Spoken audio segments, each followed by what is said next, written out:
Morning, guys. Welcome to Coffee Chat.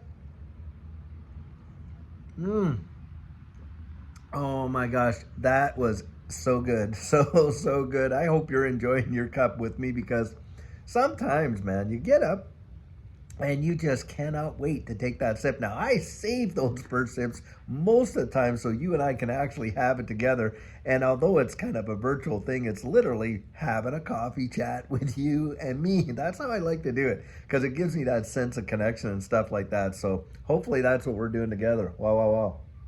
Mm.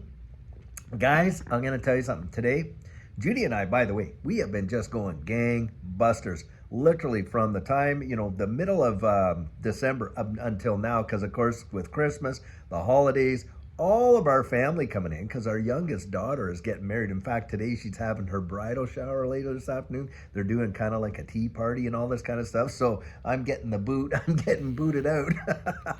And all you guys know what that's like. So I'm getting booted out and then and also the sons and stuff like that.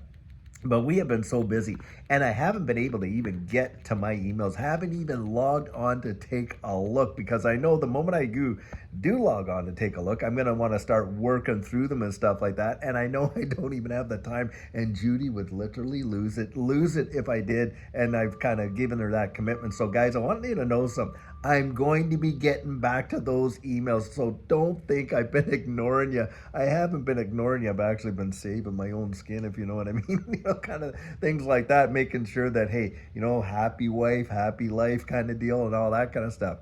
Now, guys, I've been reading some pretty amazing articles, and today I actually got into Zero Hedge, hasn't been in there for a while.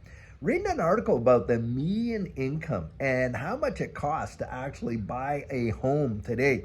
And one of the things it was talking about, because it was comparing 1967, which really tweaked my interest because I was born in 67, and comparing, the median income of how many households actually make, this kind of, like 200 grand or more, stuff like that and all that. And back in 67, hey, only 2% of households made 200,000. But today it's like a significant amount, like 20 some percent, up there are making that 200 grand plus a year.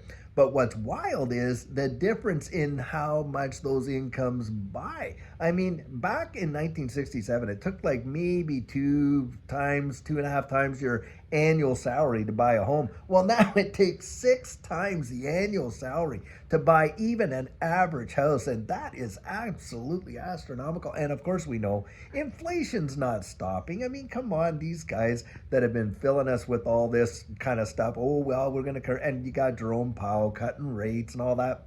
It's cheap money, guys. It's not about inflation. That is just an absolute baloney narrative that they literally use to, pull the wool over all the rest of us or most of us that don't really know how the money system actually is working. But they're just printing us into oblivion. I mean, come on. That is just insane. And that's another reason why I really believe this digital asset space is going to appreciate against the dollar in big, big ways. And in fact, reading an article about that, reading about SBI Holdings.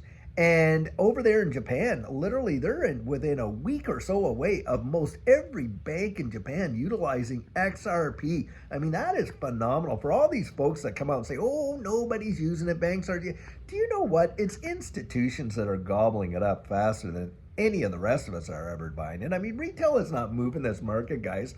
When you're talking the billions upon billions of dollars, every day that is traded in XRP alone, that is not retail, guys. That's already institutions just going gangbusters. And of course, what are they doing? Well, a lot of retail is getting liquidated, that's for sure, because of course you got these guys out there that are trying to leverage it and trying to pull them. Look, they know. Do you think that these exchanges don't know their exposure to all these leverage longs or the shorts? Of course they do. And don't kid yourself. In my estimation, it's like being at Vegas and trying to bet against the house. You're not gonna, long term, you are not gonna win. Yeah, if you're able to literally take your chips and leave the table, maybe. But for most people, they just get wrecked, totally wrecked. But needless to say, when we're looking at the dollar's devaluation around the wide world, which we know that it is, and you compare it to these digital assets and that are being, sold against the dollar, you're going to see appreciation just like that, because it's the whole story. Hey, did gold go up or did the dollar go down? When you're measuring against gold, same kind of deal. And that's why we're going to see some big time change in this, marketplace with XRP. And to think that all those banks in Japan are using it, and all these other institutions are buying it and going to be utilizing it in their day-to-day workaday world. I'm telling you guys, you can't even put a price tag on it. Really, we can't, because we just don't know how the world is going to, like, the value of some of this stuff. I remember back there when the internet was starting out, and of course, you had some, like the meme coins. We had the .com kind of thing and all that kind of stuff and everything like that. And you would be out there hard pressed trying to pick the real winners and the real losers. But if you had a nailed some, I mean, come on, if you had to put a few bucks, just into Alphabet or a few bucks into Amazon and stuff like that, how it would have revolutionized your life. No one, I mean, nobody ever expected Amazon to be trading at the values it is today. I can tell you that right now, not on your life. And for those that were alive during that time and around when that was happening, you can attest to the validity of that statement right there. So when I think of XRP and you got all these people, oh, come on, that's just BS. That's just, opium. Oh, it's clickbait, to say that XRP could hit like 30, 40, 50, maybe $100. Guys, they don't even understand how the global money supply really works. I mean, when you think of just debt alone, we're in the, hundreds of trillions. And they want to tokenize that. Then they want to tokenize real world assets. Of course, you got the real estate market, 360 some trillion dollars right there, and all the rest of it. I mean, it's just mind bending when you think about it. And then you think about, hey, the infrastructure of the monetary system around the world changing the way that it is. There's no, in my estimation, it's just a matter of when, not if, we see some of these high target prices. It's a matter of time. Now, will it happen like overnight? Well, probably not. It's going to happen overnight. But could we see some numbers in these cycles that would blow people away? For sure we can. A lot of people say, oh, well, that would put XRP's market cap above this. Do you know XRP's market cap right now outdoes Nike, outdoes, like Starbucks, outdoes major, like it's literally competing with the market cap of various, like BlackRock and stuff like that. Not assets under management, but their market cap. Yes, it is. It's competing with those right now when you think about it. And that's the thing. A lot of people are just so short-sighted.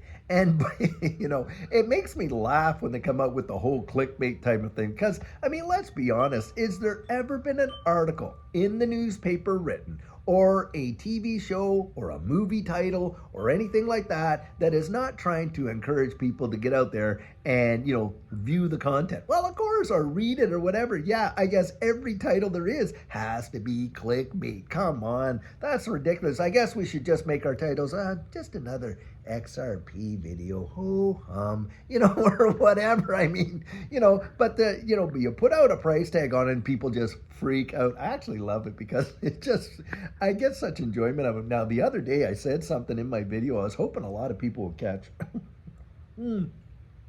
What I said was, XRP is not the native token of the XRP ledger, but, central bank digital currencies, stable coins and all that. And then XRP is the bridge currency. And I wanted to see just how many people were really listening to that. Because, of course, XRP is the native token on the XRP ledger, but you can tokenize almost anything on the XRP ledger. You can. And you don't necessarily have to be utilizing XRP in order to see that, messaging and the value transfer. That's the beauty of the XRP ledger. But XRP is literally the oil that runs the engine, guys.